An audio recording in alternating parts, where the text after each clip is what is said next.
नमस्कार मास्टर रेसिपीजमध्ये सगळ्यांचं मनापासून स्वागत. चष्मा खराब झालेला आहे, पुसतो. एनिवे, तर चष्म्यावरून आठवलं मला, जेव्हा मला पहिल्यांदा चष्मा लागला ना 40मध्ये, आणि जेव्हा लक्षात आलं की जवळचं वाचायला आपल्याला थोडासा त्रास होतो आहे असं, तेव्हा इतकं वाईट वाटलं. आपलं जेव्हा वय वाढतं ती जाणीव होते की आता 40 आली, चष्मा लागतो आहे जवळचं वाचायला. तो एकदम प्रसंग आठवला. एनिवे, तर कोहळ्याचं म्हणजे लाल कोहळं, काही लोक भोपळा म्हणतात, आम्ही लाल कोहळं म्हणतो. कोहळ्याची गाखरबाजी करतो, त्याचं एक सुंदर भरीत तयार करतो आणि ते उन्हाळ्याच्या दिवसात छान लागतं. सुरुवात करायची सोपं आहे, पटकन कामाला लागू या.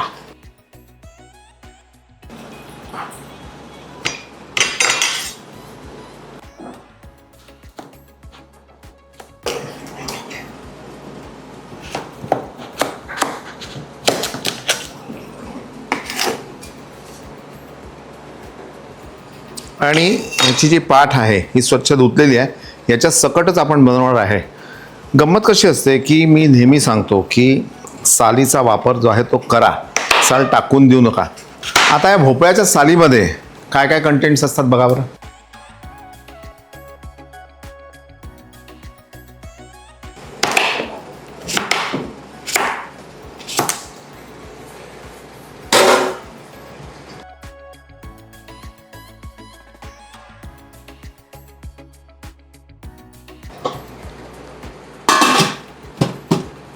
तर हा जो लाल भोपळा असतो हा आपल्या इथे तर कुठेही असा लागतो, आणि एकदा बी टाकून दिलं की दुसऱ्या सीझनला मोठे मोठे भोपळे दिसतात, आणि लक्षातच येत नाही की आपल्या इथल्या परसात लावलेला जो भोपळा आहे तो एवढा मोठा झालेला आहे. आणि अमेरिकेत हॅलोविन पार्टी नावाचा एक प्रकार असतो, तेव्हा भोपळ्यांचा जो काय वापर करत असतात, आणि मला असं वाटतं ते वेस्ट होतो तो भोपळा. बट एनिवे, ती त्यांची संस्कृती आहे, ते करतात. पण आपल्या इथला भोपळा मात्र हा भोपळा किंवा पांढरा कोहळा ज्याला म्हणतात त्याचा पेठा बनवतात. याची भाजीसुद्धा खूप छान होते. याचे सांडगे छान होतात. खाल्लेत का कधी सांडगे? नसतील खाल्लेत, आपण बनवूया.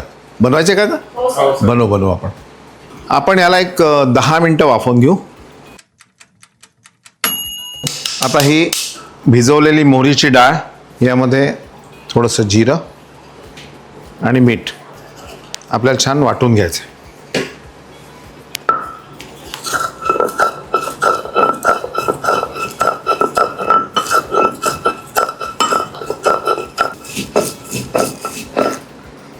तुम्हाला एक माहिती आहे का की ही जी मोहरी असते ना, मोहरीची डाळ, ती जेवढी आपण छान अशी वाटू, फेसू, तेवढी ती अशी चढत जाते म्हणजे त्याला असा एक काय असतं, असे झटका आणणारा असा एक स्वाद येतो त्याला. बघा तुम्ही,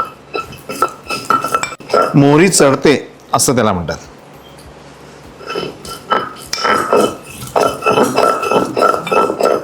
आणि ही छान मोहरी जी आता तुम्हाला काळपट जरी दिसत असली, ती जिऱ्यामुळे झालेली आहे. पण जिरा आणि मोहरीची डाळ याचा स्वाद खूप छान येतो. चलो, क्या बात है. होय होय होय होय होय.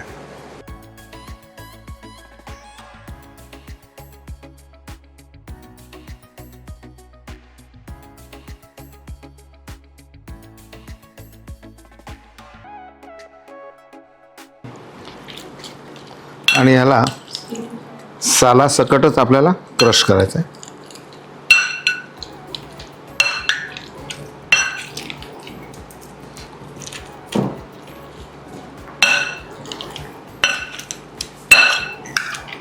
खूप असं पिष्टमय नाही करायचं, हे छान असं मॅश करून घ्यायचं.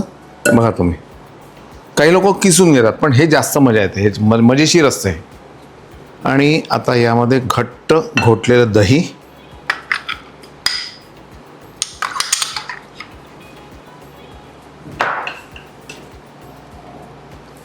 यामध्ये साखर,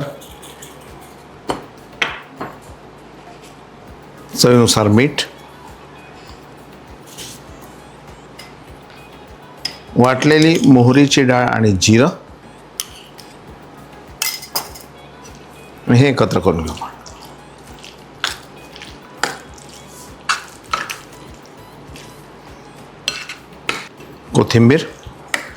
कोथिंबीर जेवढी टाकाल तेवढी त्याच्यामध्ये मजा असते. एक याच्यामध्ये एक महत्त्वाची टिप तुम्हाला देतो. तर ती महत्त्वाची टीप अशी की कोहळं आपण मॅश करतो असं आणि नंतर मग त्याला थंड करायचं. थंड करून मग दही मिक्स करा, नाहीतर त्याला पाणी सुटतं. करा असं, पाणी सुटल्यावर मजा येत नाही. फोडणीसाठी तेल, यामध्ये आता जिरं घालतो आपण. गॅस बंद. हिरवी मिरची, हिंग,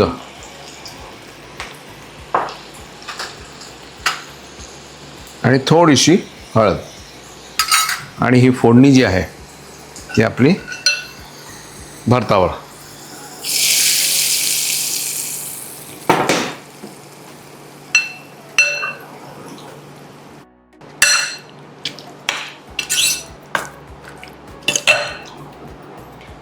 सर्व करू.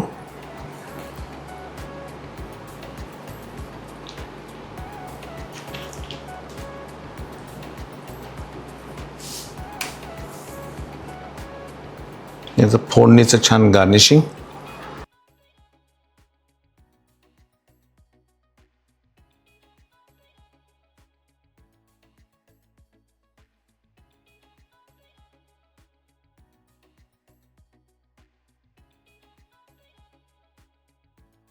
तर अशा प्रकारे हे कोहळ्याचं जे भरीत आहे उत्तम लागतं. मी त्याला मसाले भाताबरोबर मला आवडतं, किंवा नुसतंच मी जेवणाच्या आधी खाऊन घेतो. सॅलड खायचं असतं की नाही, आता सध्या डाएटवाला कार्यक्रम सुरू आहे, सॅलडबरोबर हे खाऊन घ्यायचं, मजा येते. पाहता मास्टर प्लीज लाईक करा, सबस्क्राईब करा, शेअर करा. आणि कोहळ्याचं भरीत केल्यानंतर बघा माझी आठवण येते का खाताना.